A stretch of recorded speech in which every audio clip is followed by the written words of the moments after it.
Today we'll take you on a captivating world of First Nation plays where gritty, funny, poignant and narrative take centre stage. These plays, enriched with strong characters and dynamic dialogues, showcase the power of the monologues at various script junctures, be it the opening gambit, the turning point, or the poignant denouement. One shining example is 37, a powerhouse production named after Adam Goode's football number, unveiling the physical and psychological challenges faced by a football team under the Friday night lights. It explores themes of community, identity, the cost of victory and the significance of a goal. Fresh off its opening at MTC, get an exclusive sneak peek into this compelling story. The lineup also features the award-winning The Visitors. Crafted by festival director Jane Harrison, this play offers a unique perspective on the arrival of the First Fleet in 1788, told from the Aboriginal viewpoint. Anita Heiss's Titters, recently staged at the Sydney Festival, takes centre stage, bringing her beloved novel to life. This exploration of the lives of 5 women, bound by decades-long friendship, unravels secrets, complexities, and unexpected twists over a fateful weekend. So join us on a journey through these powerful and thought-provoking plays that redefine the landscapes of First Nation storytelling. So all up, we will share monologues from the following playwrights: Cody Bedford, Anita Heiss, Nathan Maynard, Curly Saunders, Jane Harrison, Nakia Louie, Ursula Jovich, Alana Valentine, Andrea James, Daniel Riley, Amy Soul and Richard Franklin. A caveat. Certain plays delve into weighty subjects, so brace yourselves accordingly. The monologues. Enjoy.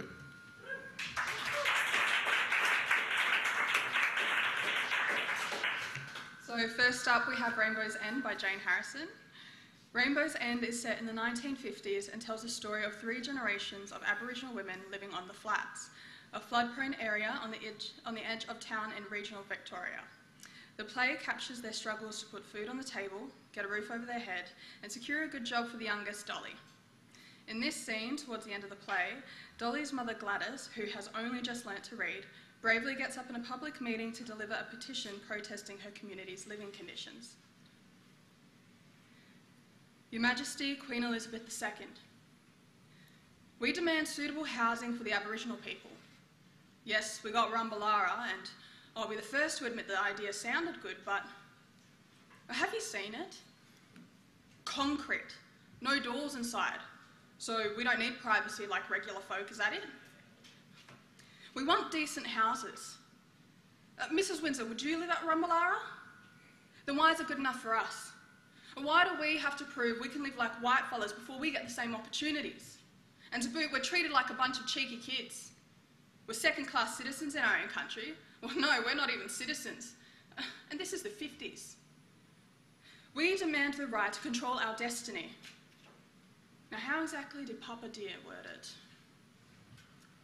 We demand the right to make our own decisions and not be at the whim of the government, at the mercy of protection boards, or at the vagary of landlords and property owners. We demand proper schooling.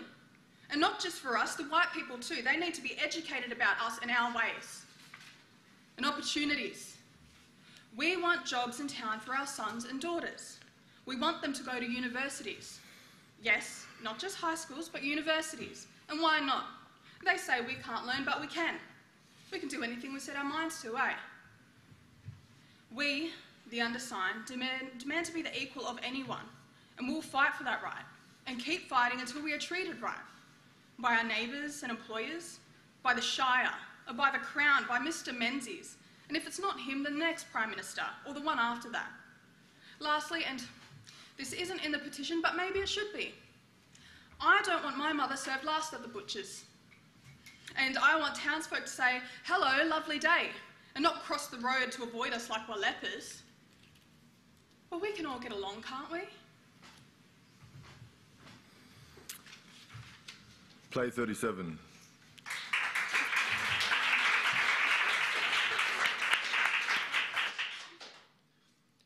Play 37. Playwright Nathan Maynard.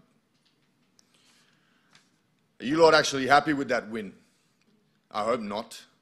Because that shit isn't going to get us far into the finals. What? Because we finished the season on top of the ladder, you think that means something? What are you smiling at, Apples? That was piss weak. That was piss weak effort. I've seen more heart at Wiggle concerts. Those derelicts finished second last in the ladder and we beat them by a lousy 8 points. Piss weak. We should have chewed those poor bastards up and shut them out tomorrow morning. You're here celebrating and I'm thinking, Christ, we're a mile off from where we should be, and you'd swear none of you know what our game plan is. It's like I'm spricking to a brick wall. The home and away season is finished. How can you not understand our structures? I'm flabbergasted at a complete freaking loss.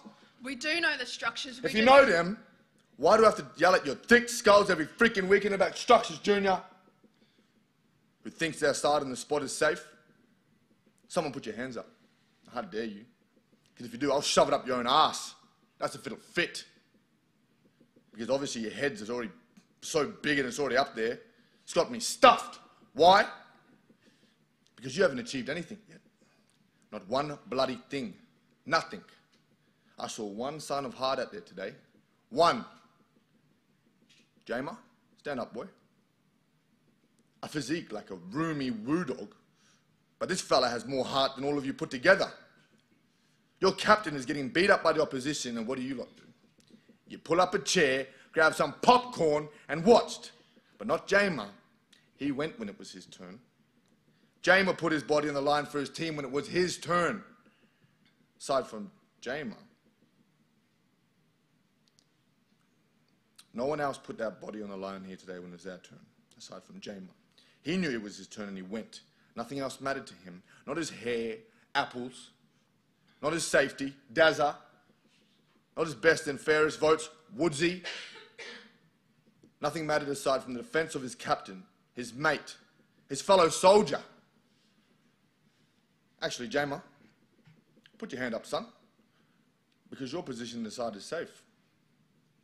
But the rest of you soft bastards better show me something at training this week, otherwise you'll be running water for the semi-final, not playing in the thing. This week, on top of our normal Tuesday and Thursday nights training, we'll train Wednesday nights too. Anyone have a problem with this?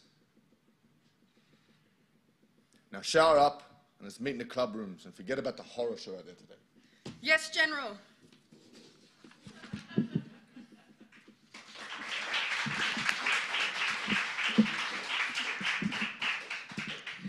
So this next one is Cursed by Cody Bedford.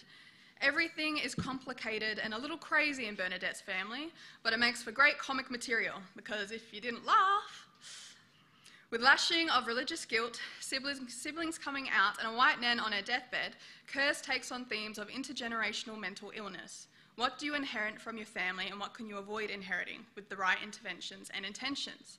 I'll be reading 2 scenes. In this first scene, Bernadette provides a glimpse into her complex family dynamic. I know what you'll say. Blame my childhood. Isn't that what they say?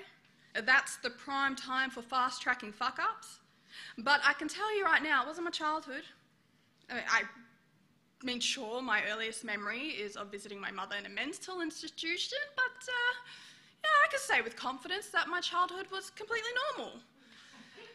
Aside from the mental institution bit, there are many adult reasons why a person can be depressed.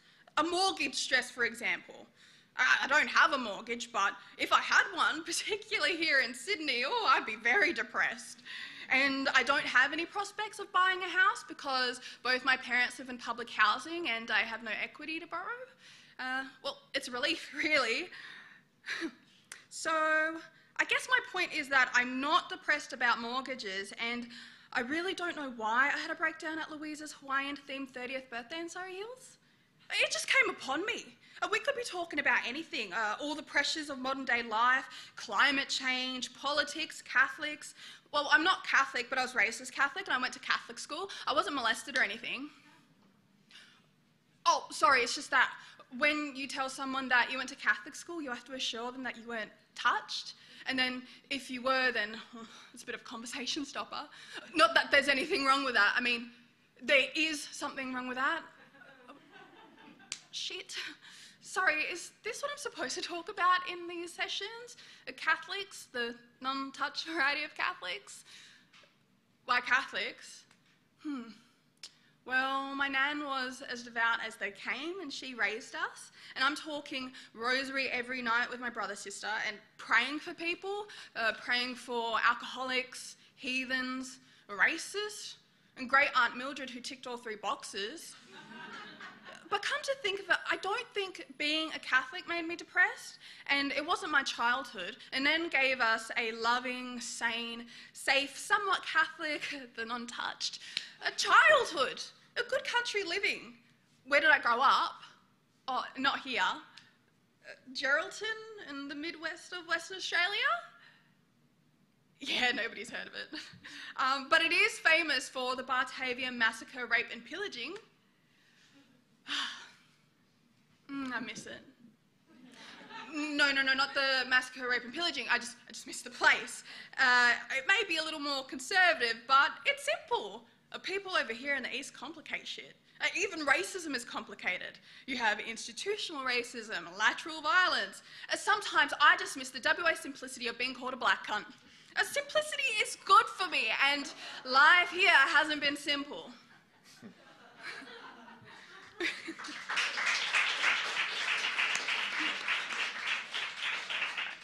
And in this second scene, Dawn, Bernadette's mad mother, sends out prayers to those who are important to her while giving thanks for a meal of apricot chicken. Dear Lord and Nan, thank you for this meal of apricot chicken kindly given to us from Carol from number 10. I pray for the poor kids, especially the ones addicted to ice. I pray for Sebastian, gracing the stages of Paris with his opera singing.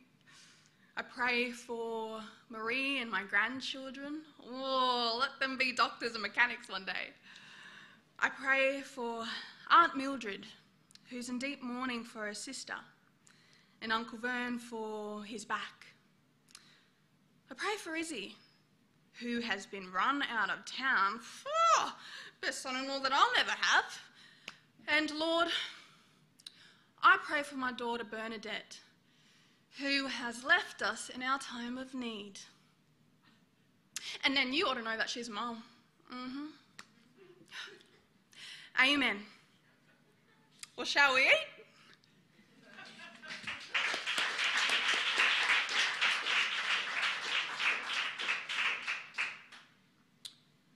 Playwright Richard Franklin, play Walking into the Bigness.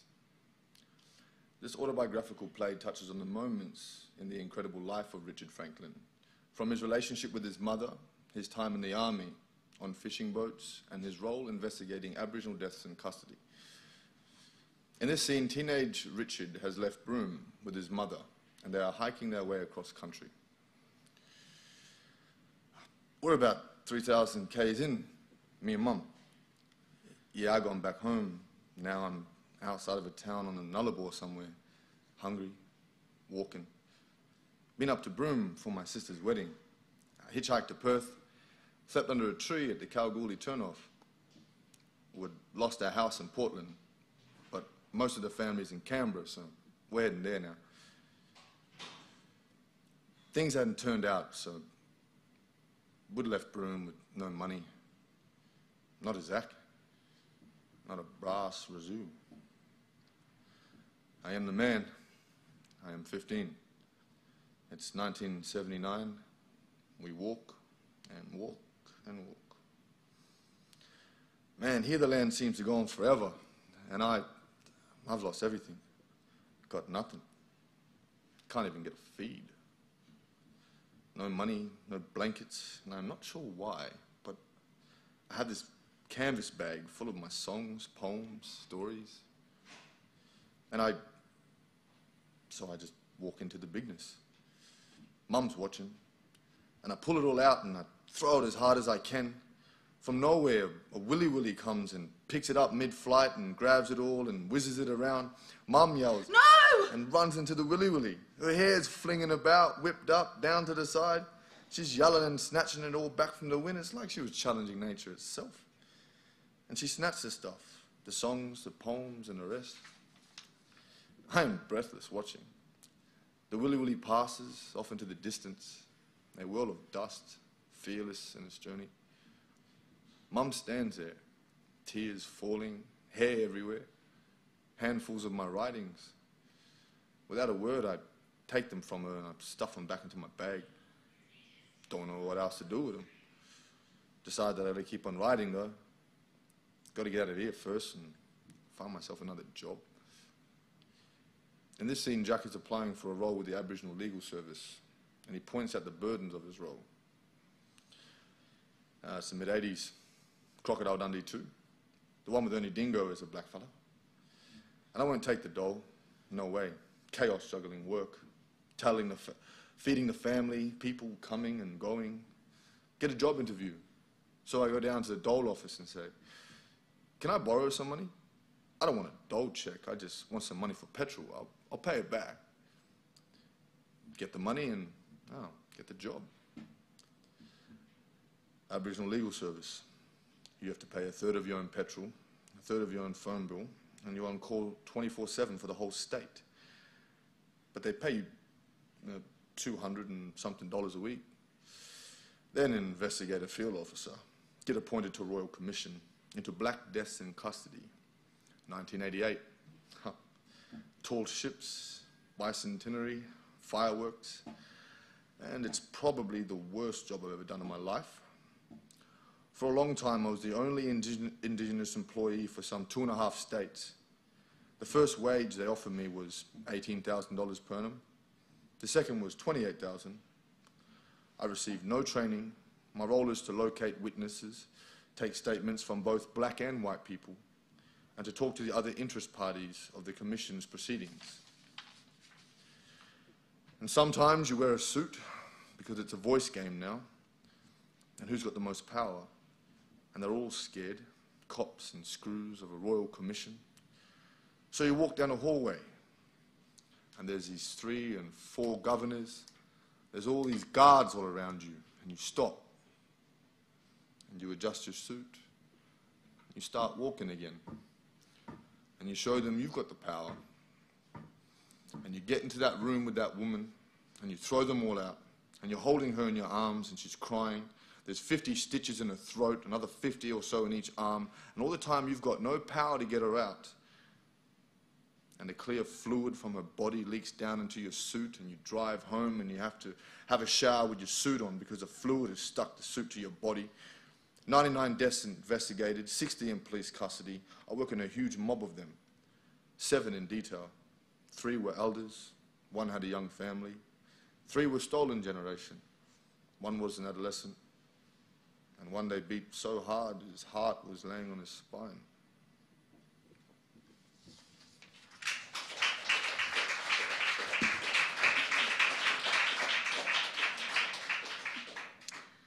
Black Showgirls by Nakia Louie. Identity politics get a satirical workout in Black Showgirls, where wannabe blackfella Ginny travels to Vegas to audition for Black Showgirls, the world's best cultural and sexually authentic dance review. Meeting up with Molly, a young Aboriginal girl who has claimed her Irish heritage. In this scene, Molly spells out her reasons for turning her black back on her Aboriginal heritage. Ginny, being a black showgirl means you're Aboriginal, and being Aboriginal in this country isn't a good thing. You should know that.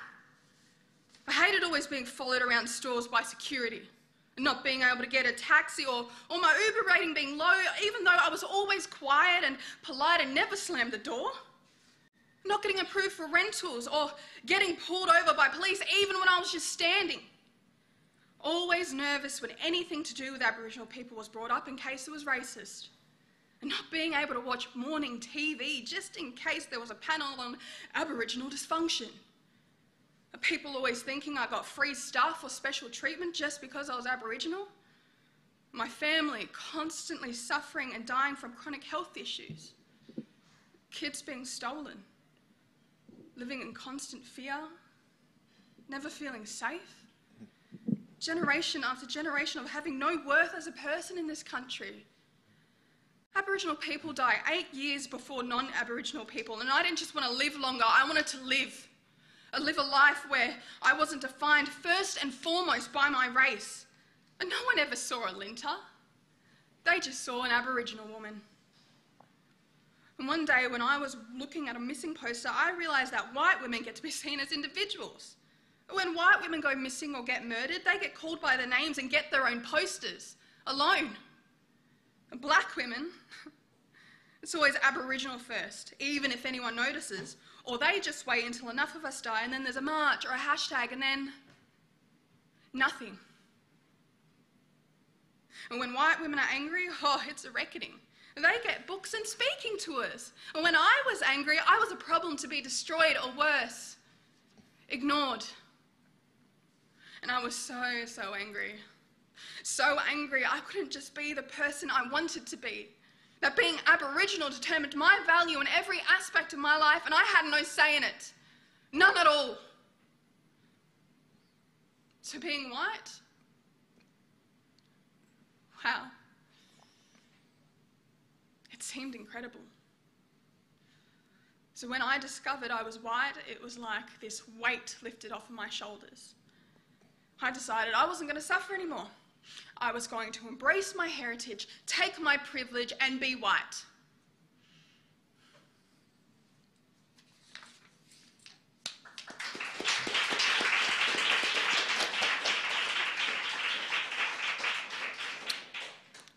Playwright Daniel Riley, Amy Soul, Ursula Jovich. Play Tracker. In Tracker, a powerful story is told of Alec Tracker, Riley, who serves in the New South Wales Police Force for 40 years, using his deep cultural knowledge in leading high-profile searches for missing people and becoming a legend in the force. Alec balanced life as a Wurundjeri man and as a tracker in a colonial system that worked against Aboriginal people. In this scene, Alec describes his connection to place.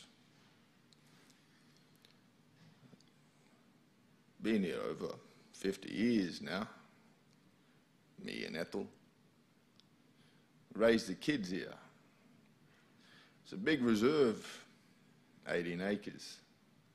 4 families here, around 33 people at the moment.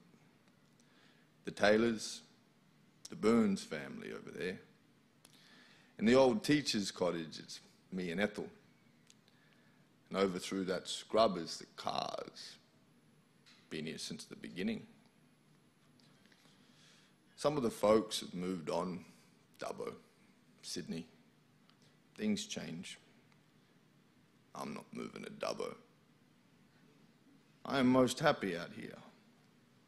I get my water from the rivers, always have. I like the exercise. Keeps me fit. Got the kerosene lamps, the ice box. We hunt our own food, help each other out, watch each other's kids. We know each other and every family here. We've grown old together. Our celebrations and ceremonies, it's all wrapped up in this place. And now they want us to move along, move on to bigger and better. Got this watch after 40 years service, no pension, just a watch, a timepiece, but it cannot measure 40 years. You can't measure the sum of my life. And what about the time before Gabba Gibba? This was my home. It still is. It's been our land for a long time. You know that, and I know that. This country is not mine to give or yours to take, but it's where I belong. It's where my children belong, and their children, and their children's children. We are imbued with a spirit from the root up. I sit outside your circle not because you won't let me in it, but being in that circle means to give up the old ways, to give up my deep connection. We will never do that. We belong here.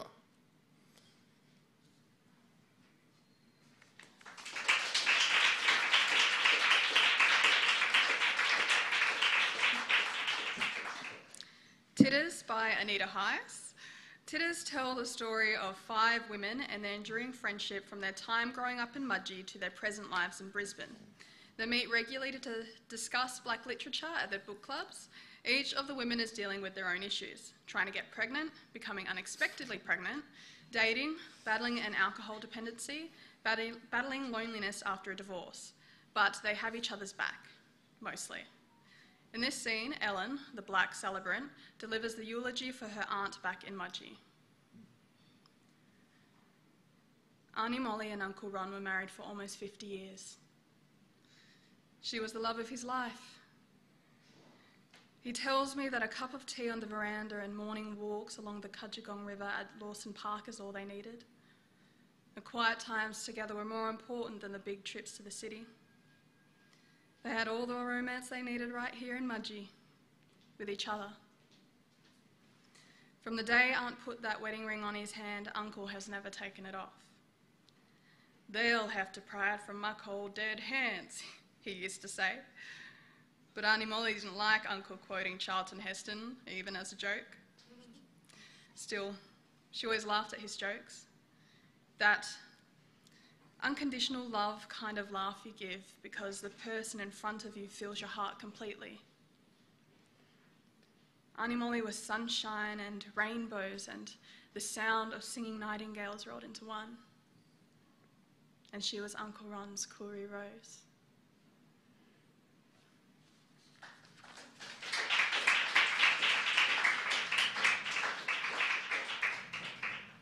Playwright Jane Harrison, play The Visitors. This play tells of the arrival of the First Fleet in 1788, but entirely from the perspective of 7 elders on the shore of Lorraine, who must decide whether to send the strangers on 11 tall ships away or allow them to land. In this scene, at the end of the play, Gordon, on whose country the First Fleet are poised to land, must overcome his hatred of the strangers and his fear of what they represent. He decides he must finish what his own father began 18 years before, which is to deliver a welcome to country.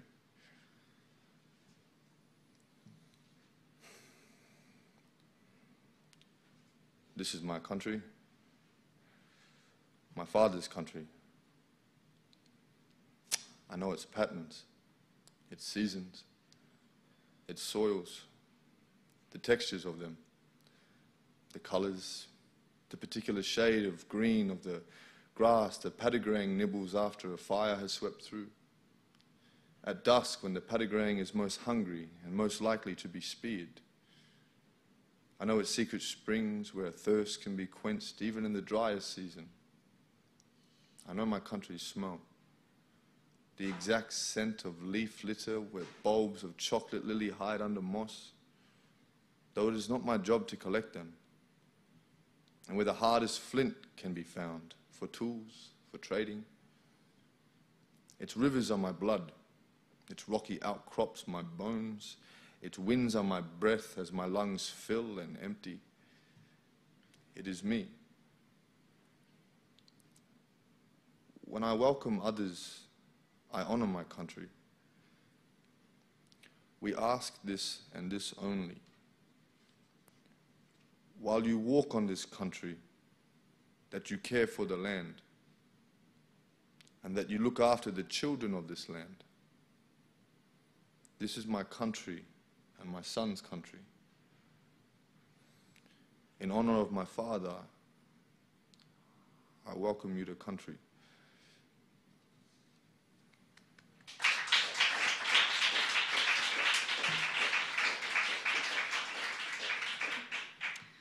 Yanagai Yanagai by Andrea James. Manara is a black woman thrown from the skies into the dreaming so that she may heal her land, the mighty river Dungala and her people. In the present day, the Yorta Yorta people are in court, fighting for a right to their land. Yanagai Yanagai is a war cry, the first recorded Yorta Yorta words spoken to the white men who went onto their land uninvited. Since its premiere in Melbourne in 2003, Yanagai Yanagai has been performed in France, the UK, the US and the Philippines. Now in a revised edition, Andrea James's Yanagai Yanagai is a celebration of Yorta Yorta stories and song. In this scene, Manara addresses the nameless white men at the courtroom where the Yorta Yorta have sought native title only to be denied. As long as this river flows, the lake fills and floods, the red gums sway and grow, we are here. For as long as the eagle flies and the long-necked turtle swims, we are here. Like every grain of sand on our river's shores, we are here. Like the line that connects me to my traditions, we are here. Like every leaf on every branch, on every tree on this land, we are here, we are here, we are here. And I am not your judgment. I am not your Exhibit A. I am not your servant. I am Yorta Yorta. And we are Yorta Yorta. And we are here.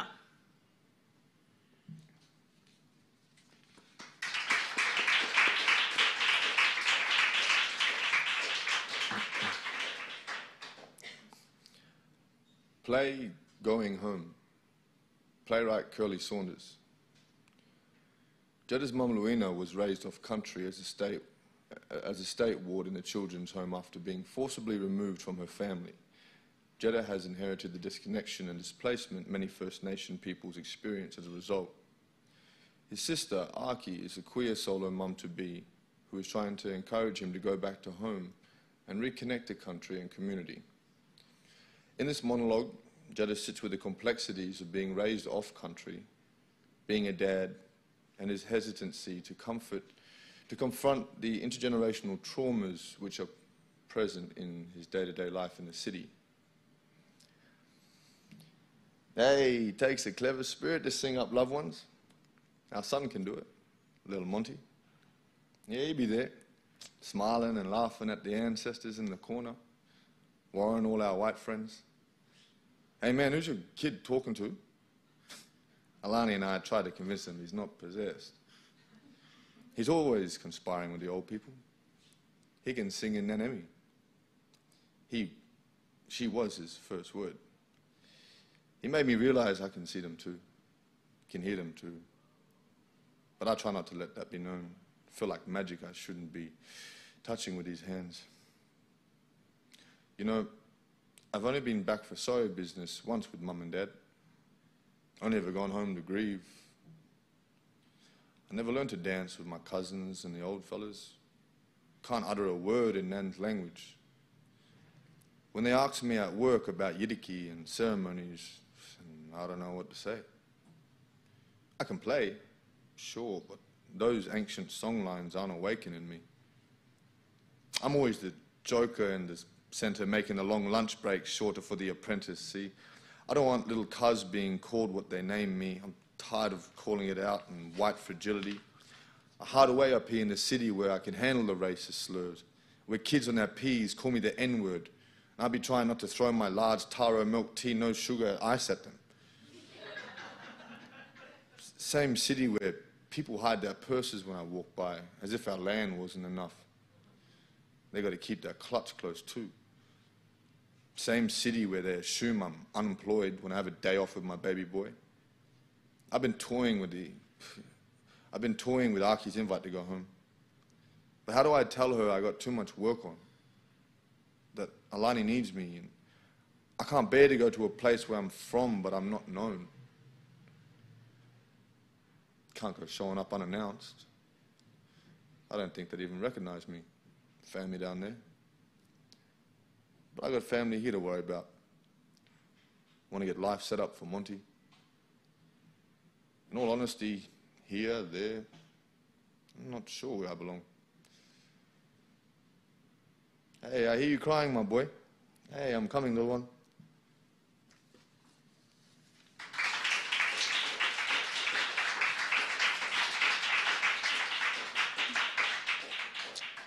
Barbara and the Camp Dogs by Ursula Jovic and Alana Valentine. Wild and unpredictable, Barbara and her sister Renee front a pub band and rock out everything from mournful ballads to rock to punk-inspired tunes. but their mother is dying back home, and they need to return to country and face their demons before it's too late. In this scene, Barbara, in the aftermath of her mother's passing, seeks out her long-lost brother, Joseph. I get on the bike and I drive, and dust flying at me, getting in my eyes, nose and ears. It's a straight line from Catherine and Bullman. Well, one road in, one road out. I'm speeding down this dirt road, and I can feel the tyres lift every time I hit a patch of soft dirt. I can't slow down. I can't, because it doesn't matter and I don't care. My feet stay firm on the accelerator. The sun is in my eyes, and I remember Mum sitting on the bed with a halo of light around her. I can't see now because the tears won't stop. I pull over and I've made it to Flying Fox Creek. The creek is shallow and clear. I can see the white sand and the flecks of gold and brown pebbles. The massive paperbark trees stand guard lining the bank, giving shade. And I remember him, Joseph, my little brother, and I see him, his crooked teeth showing through his big smile, and Renee is there too, and me. And I'm making this makeshift canoe out of paper bark and sticks, and they're arguing over who gets to ride it down the river first. I remember this day. I say, "Oh, make it bigger so you can both go on it first. Just stop fighting." And they jump on me, hugging me. And now they're arguing again. "She's my sister." "No, she's my sister." I'd been telling myself that it was going to be really hard to find him, and where would I start to look? But I go there and it's easy. I ask these snotty-nosed kids at the tuck shop, and they know who he is. They point me to where he's living. It's too easy. Shamefully easy. I've told myself that he's so far away, and it turns out that he was just there, and all it took was for me to make the move. And that's when I realised how bad I fucked up with Mum, you know? Because even though she's gone, she's still teaching me. She's still showing me that the way that to live is to put your arm out and not wait for the other person to put theirs out first. You offer the love, and that's how you get it back. And now she's gone, and I'm too late. I'm too late. And that's me, you know, that's me. I always work it out when everyone around me has just had a fuck enough of trying to reach for me and coming up with a handful of nothing. Because that's all I'll be, that's all I am. That's all I'll always be. Just a handful of nothing worth anything. And I'm too late for Mum to know that I know that she tried. I know she loved me. But maybe she's looking down, and maybe if I reach my hand out to Joseph, maybe she'll know that I finally worked it out. And then I'm there. I'm standing right in front of him.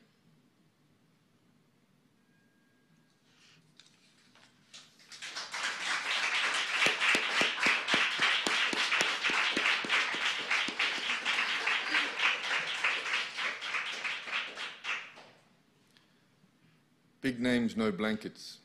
Playwright, Andrea James. Big Name, No Blankets is a rock and roll play celebrating the impactful journey of the Australian music icons, Rumpy Band.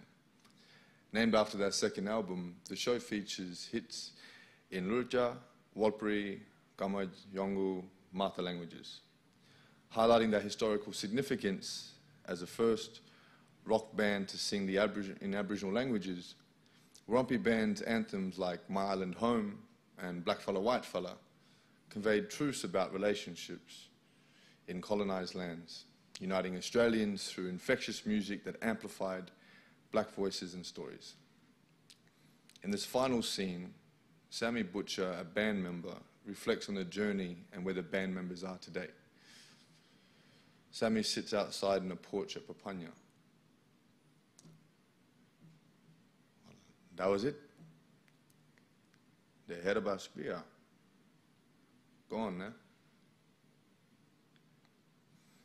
He always joked on stage. I love you, my people. I love singing. I'm going to sing forever. You can bury me with this microphone. And that's what I did. I put that microphone on his chest and put him down into the earth on his island home. Just like that. No more song. Us Wampies, we were young, we were true, and we were looking for a hit. We just play music. Show each other the way.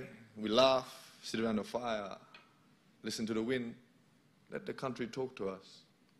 You know, it wasn't just singing. And we were fired up too. We had things to say. We could see what was happening. And we weren't big nothing. It wasn't about the fame.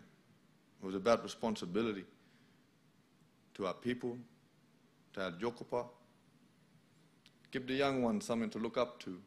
Smiling, healing, full of hope. People and country. Doesn't matter if you come from top end or down south or from the desert, other countries.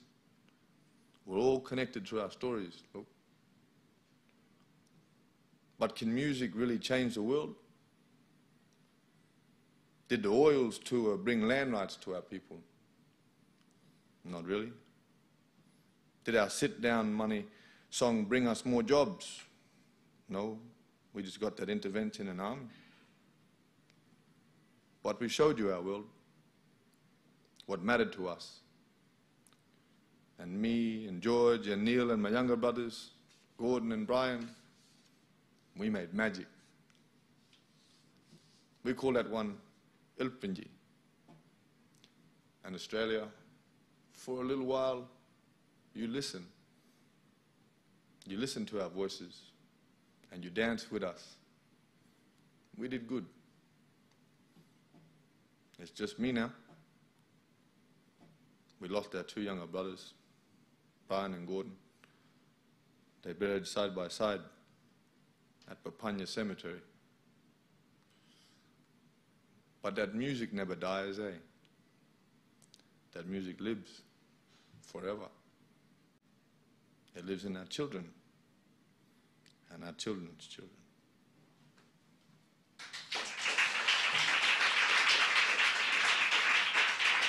That's it. Thank you.